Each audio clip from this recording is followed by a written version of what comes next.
بسم اللہ الرحمن الرحیم نحمدہ ونصلی علی رسولہ الکریم والحمد للہ رب العالمین۔ باب سنت العصر یعنی عصر کی سنتوں کا بیان۔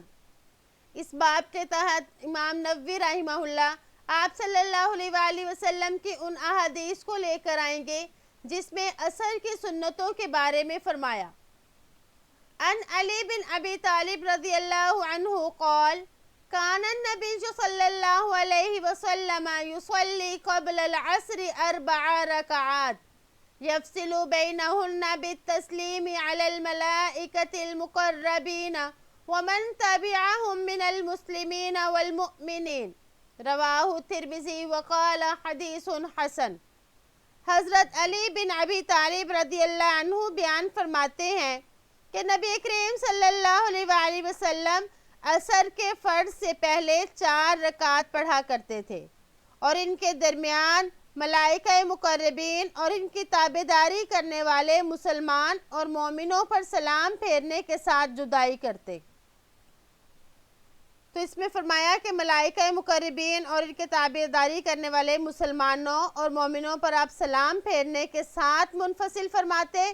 تو محدثین کے نزدیک اس حدیث میں یہ بتایا جا رہا ہے کہ آپ جو سلام پھیرتے تھے تو یہاں پر بالتسلیم سے مراد سلام پھیرنا نہیں بلکہ 2 رکعت کے بعد آپ صلی اللہ علیہ وآلہ وسلم تشہد پڑھتے تھے، یعنی یہ مراد نہیں کہ بالتسلیم سے کہ آپ 2 کے بعد سلام پھیر لیا کرتے تھے بلکہ تشہد مراد ہے، کیونکہ تشہد میں یہ الفاظ آتے ہیں السلام علیک ایھا النبی ورحمۃ اللہ وبرکاتہ اور السلام علینا وعلی عباد اللہ الصالحین۔ تو یہ 4 رکعت ایک ہی سلام کے ساتھ پڑھی جائیں گی، تو احناف کا یہی مذہب ہے۔ البتہ امام شافعی اور امام احمد کے نزدیک 2 کر کے پڑھنا یہ بہتر ہے اور یہ زیادہ فضیلت والا عمل ہے۔ وعن ابن عمر رضی اللہ عنہما عن النبی صلی اللہ علیہ وسلم قال رحم اللہ امرأ صلی قبل العصر 4 رواہ ابو داود والترمذی وقال حدیث حسن۔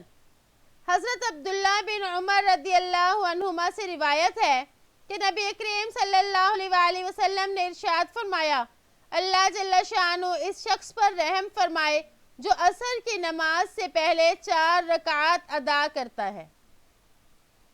تو اس میں بھی عصر سے پہلے 4 رکعات کا ذکر ہے کہ اس کے لیے آپ صلی اللہ علیہ وآلہ وسلم نے دعا فرمائی کہ اللہ رحم فرمائے۔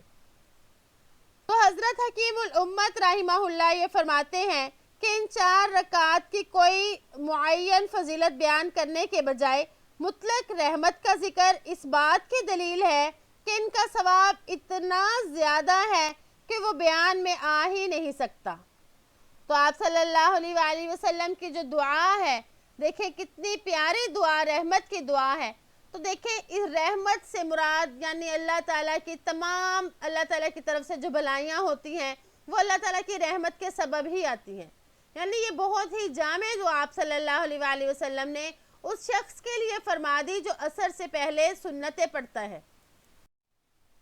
وعن علی بن ابی طالب رضی اللہ عنہ ان النبی صلی اللہ علیہ وسلم کان یصلی قبل العصر 2 رواہ ابو داود باسناد صحیح۔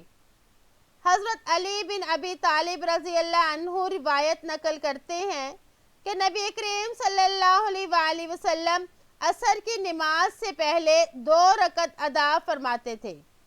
ابو داود نے صحیح سند کے ساتھ نقل کیا ہے۔ تو اس میں آپ صلی اللہ علیہ وآلہ وسلم کے نماز کے بارے میں آیا کہ آپ عصر کی نماز سے پہلے 2 رکعت ادا فرماتے تھے۔ تو عصر کی سنتوں کے بارے میں کئی روایات ہیں، بعض سے معلوم ہوتا ہے کہ آپ عصر سے پہلے 2 رکعتیں پڑھتے تھے اور بعض سے معلوم ہوتا ہے کہ آپ 4 رکعت پڑھتے تھے۔ علماء فرماتے ہیں کہ عصر کی سنتیں چونکہ غیر موقدہ ہیں اس لیے نمازی کو اختیار ہے چاہے وہ 2 پڑھے یا 4، تاہم افضل اور بہتر تو یہی ہے کہ 4 رکعت ایک ہی سلام کے ساتھ پڑھی جائیں۔ باب سنت المغربی بعدہا و قبلہا، یعنی مغرب سے پہلے اور بعد کی سنتوں کا بیان۔ تقدم فی ہذہ الابواب حدیث ابن عمر و حدیث عائشہ وہما صحیحان ان النبی صلی اللہ علیہ وسلم کان یصلی بعد المغرب رکعتین۔ گزشتہ ابواب میں حضرت عمر اور حضرت عائشہ رضی اللہ عنہما کی صحیح حدیثیں گزر چکی ہیں کہ نبی کریم صلی اللہ علیہ وآلہ وسلم نماز مغرب کے بعد 2 رکعت سنتیں ادا فرماتے تھے۔ یعنی آپ صلی اللہ علیہ وآلہ وسلم کی سنت تھی کہ آپ مغرب کے بعد 2 رکعت سنت پڑھتے۔ یہ پچھلے بابوں میں یعنی جہاں پہ سنت موقدہ کا ذکر ہوا تو اس میں یہ بتایا گیا کہ یہ 2 سنتیں سنت موقدہ تھی جو آپ صلی اللہ علیہ وآلہ وسلم اہتمام سے ادا فرماتے تھے۔ وعن عبداللہ بن مغفر رضی اللہ عنہ عن النبی صلی اللہ علیہ وسلم قال صلوا قبل المغرب قال فی الثالثہ لمن شاء، رواہ البخاری۔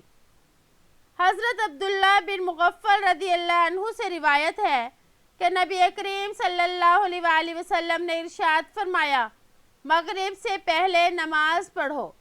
3 مرتبہ آپ نے ارشاد فرمایا، تیسری مرتبہ میں ارشاد فرمایا جو چاہے پڑھے۔ بخاری نے اس کو روایت کیا۔ تو اس میں یہ ہے، اس حدیث میں یہ بتایا جا رہا ہے کہ مغرب سے پہلے آپ نے فرمایا نماز پڑھو۔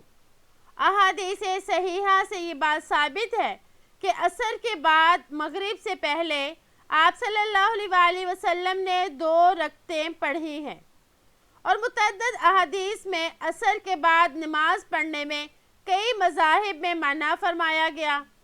تو آپ صلی اللہ علیہ وآلہ وسلم کے لیے تو یہ 2 رکعت پڑھنا جائز تھا، مگر اب امت کے لیے کیا حکم ہے؟ تو امت کے لیے اس حکم میں 2 مذاہب ہیں۔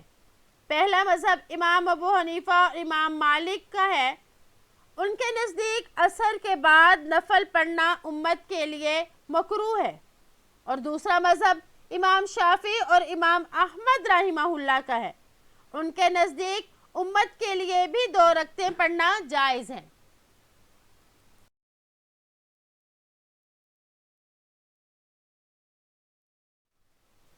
وعن انس رضی اللہ عنہ قال لقد رأيت كبار اصحاب رسول اللہ صلی اللہ علیہ وسلم يبتدرون السواري عند المغرب، رواہ البخاری۔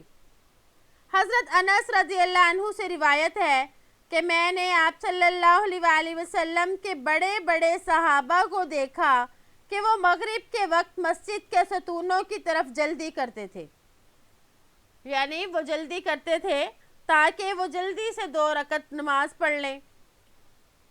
تو کیا صحابہ رضی اللہ عنہم مغرب سے پہلے نفل پڑھتے تھے جیسے کہ یہاں پر بتایا گیا؟ تو اس حدیث سے تو یہ معلوم ہو رہا ہے کہ بڑے بڑے صحابہ مغرب سے پہلے 2 رکعت پڑھا کرتے تھے۔ ان بڑے صحابہ سے مراد کون سے صحابہ ہیں ان کا نام نہیں ذکر کیا گیا، جبکہ خلفائے راشدین کے بارے میں یہ آتا ہے کہ 2 رکعت کو آپ صلی اللہ علیہ وآلہ وسلم کے ساتھ ہی وہ مخصوص سمجھتے تھے اور امت کے لیے جائز قرار نہیں دیتے تھے۔ حضرت عمر رضی اللہ تعالیٰ عنہ کے بارے میں تو یہ آتا ہے کہ جب کسی کو مغرب سے پہلے نفل پڑھتے دیکھتے تو اس کی پٹائی کرتے تھے، اور حضرت عمر رضی اللہ عنہ کا یہ عمل صحابہ کرام کے سامنے تھا، یعنی صحابہ کرام کو آپ کا یہ عمل معلوم تھا، لیکن کسی بھی نے بھی اس پر نکیر نہیں کی، یعنی یہ نہیں فرمایا کہ حضرت عمر رضی اللہ تعالیٰ عنہ کوئی غلط کام فرما رہے ہیں۔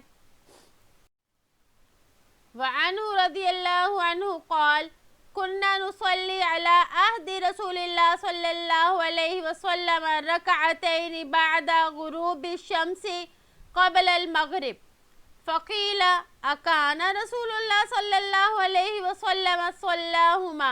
قال كان يرانا نصليهما فلم يأمرنا ولم ينهنا، رواہ مسلم۔ انہی سے یعنی حضرت انس رضی اللہ تعالیٰ عنہ سے روایت ہے کہ ہم نبی کریم صلی اللہ علیہ وآلہ وسلم کے زمانے میں غروب شمس کے بعد نماز پڑھا کرتے تھے۔ حضرت انس رضی اللہ عنہ سے پوچھا گیا کیا آپ نے بھی یہ پڑھی ہے؟ تو انہوں نے جواب دیا کہ آپ صلی اللہ علیہ وآلہ وسلم ہمیں یہ 2 رکعت پڑھتے ہوئے دیکھتے تھے، لیکن آپ نے ہمیں نہ حکم دیا نہ ہی اس سے منع فرمایا۔ مسلم نے اس کو روایت کیا۔ تو اس حدیث میں حضرت انس رضی اللہ تعالیٰ عنہ یہ فرماتے ہیں کہ ہم آپ صلی اللہ علیہ وآلہ وسلم کے سامنے یہ 2 رکعت پڑھتے تھے یعنی مغرب سے پہلے، مگر آپ نے ہمیں اس سے منع نہیں فرمایا۔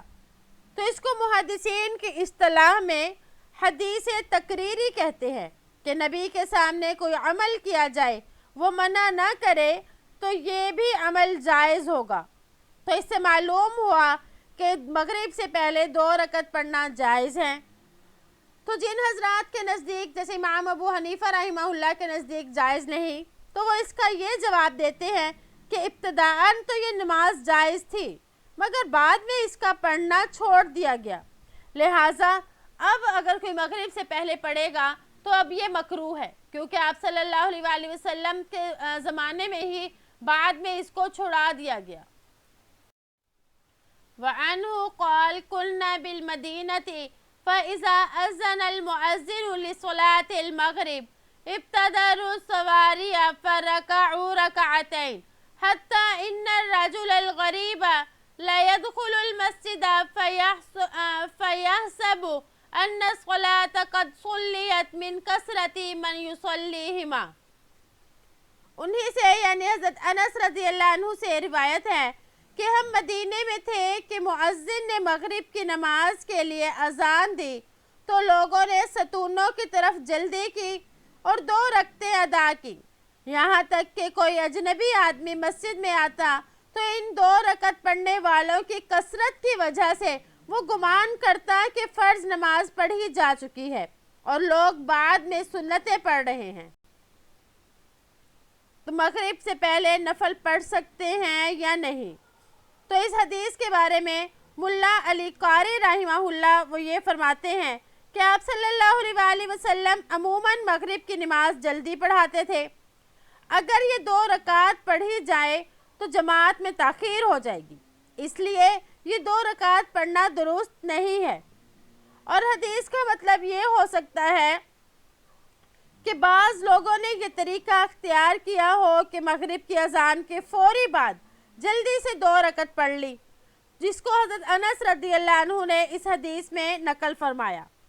علامہ یوسف بنوری رحمہ اللہ ان کے بارے میں یہ فرماتے ہیں کہ 2 رکعت مغرب سے پہلے روایات کے لحاظ سے تو جائز ہے، مگر اس کا ترک بہتر اور افضل ہے۔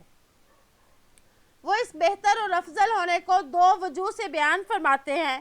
نمبر 1، اس سے مغرب کی نماز میں تاخیر ہو جائے گی، اس لیے اس کا ترک بہتر اور افضل ہے۔ نمبر 2، اکثر صحابہ رضوان اللہ علیہم اجمعین یہ 2 رکعت نہیں پڑھتے تھے۔ البتہ اگر کوئی شخص یہ 2 رکعت پڑھ لے تو آج بھی وہ قابل ملامت نہیں ہوگا، اس لیے کہ ان کا ثبوت تو روایات میں ہے۔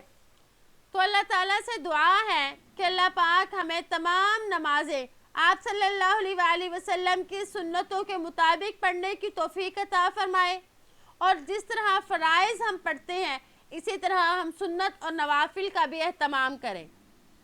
امید ہے کہ آپ کو آج کا سبق سمجھ آ گیا ہوگا۔ السلام علیکم ورحمۃ اللہ وبرکاتہ۔